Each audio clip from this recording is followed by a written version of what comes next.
Tonight, President Aquino appeared on a nationwide television address to speak on the tragic Mama Sapano incident in Maguindanao, which led to the death of 44 staff troopers deployed to arrest Malaysian terrorist Marwan. They were ambushed by MILF rebels and BIFF fighters. The President expressed his grief for the loss of such precious lives and claimed responsibility for the mission. Perhaps a true commander-in-chief. Joining us tonight on NewsLife is the government's chief negotiator for peace talks with the MILF, Professor Miriam Coronel-Ferrer. Thank you for being with us. Thank you. Thank you, Isabel. Ma'am, straight to the point. What was your reaction to the President's speech, his grief over the loss of the SAF troopers that lost their lives, and also his acceptance of the resignation of PNP Chief Alang Purisima?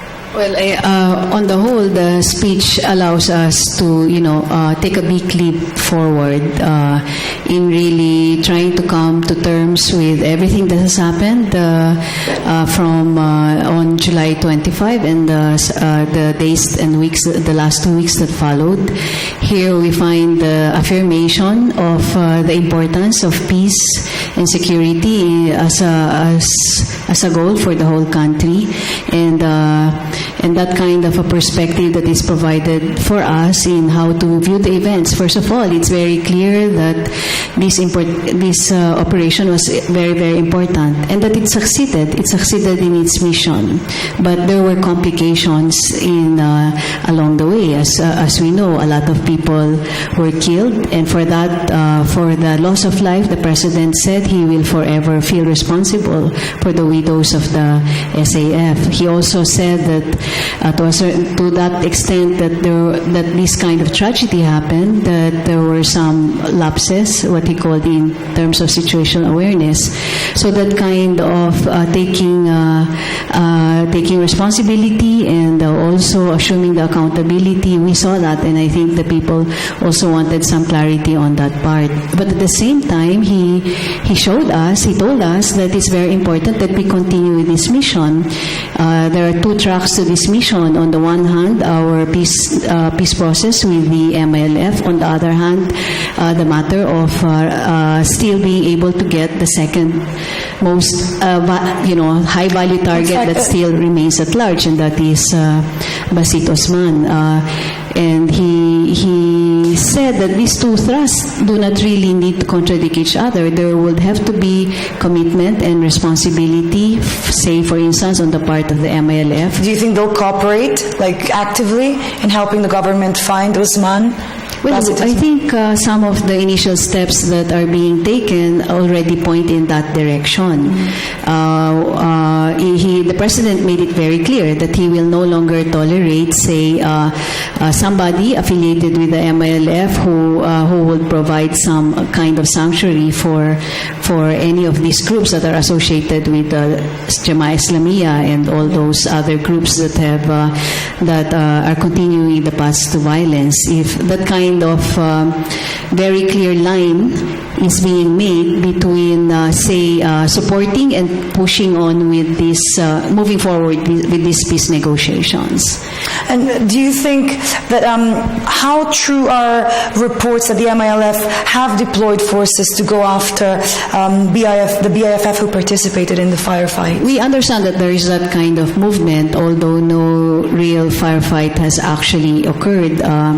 Our military is monitoring the situation, but I guess this is also the intention of the MILF to show that it will be serious also in playing a role in contributing to these security objectives. Ma'am, will the Mama Sapano incident affect the implementation of the normalization process and the demobilization of MILF forces? Will the government demand for the turnover of the firearms? Because we know that the firearms are perhaps the normalization component is concerned, for instance, the matter of decommissioning of MILF weapons and combatants, we are on track on this in our preparations for the first ceremonial turning in of firearms. I think if we look at this positively, the Mama Sapano incident has created some kind of a push for the MILF to show its its commitment to this agreement, precisely that it is moving forward from being an armed group to one that will be able to participate freely in democratic processes of our country. On the matter of the firearms, what I know is that this has been a request that has been made. It has been channeled to them since last week, and they have taken some of the preliminary steps to be able to determine exactly where these arms are. So that remains. Have they been sold? Is it true? Well, I don't know exactly. I think even the General Espina said that these are unconfirmed reports, and of course, it's very what the other side of this question is who are buying these firearms. I think we should be alarmed that there would actually be groups that are and who's selling them the bullets, the ammunition. Well, of course, that's part of it, and that's something that we will have to check. But are they local manufacturers, do you think, or foreign? No, these firearms were bought by the SAF, and these are very high-powered weapons, and no private individual are supposed to be in possession of these types of high-powered firearms. So, if these are being sold to some other private individuals, that is clearly something that could that's illegal. Yes, the transaction is very illegal, and on both sides. No, on both sides. Do you think they have international suppliers, the MLF, for their firearms? They have capacity to buy weapons, but that is not the situation now, because the situation now is we're already in peace negotiations. Okay, well. I think we're talking about the firearms that were seized from the troopers who were killed in the incident in Mamasapano, and these are firearms that are owned by the Special Action Forces.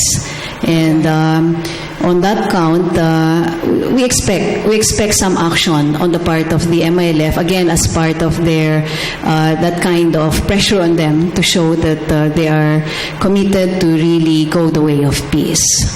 Lastly, Ma'am, how do you think that the President's speech will affect now the ongoing deliberations on the proposed Bangsamoro Basic Law, its constitutionality and all? On the specifics or the substance of the BBL, I know that a lot of discussions will still have to be done with regard to that. But the President's speech allows us to go forward on this process of going through each and every provision of the draft Bangsamoro Basic Law, so that we will find a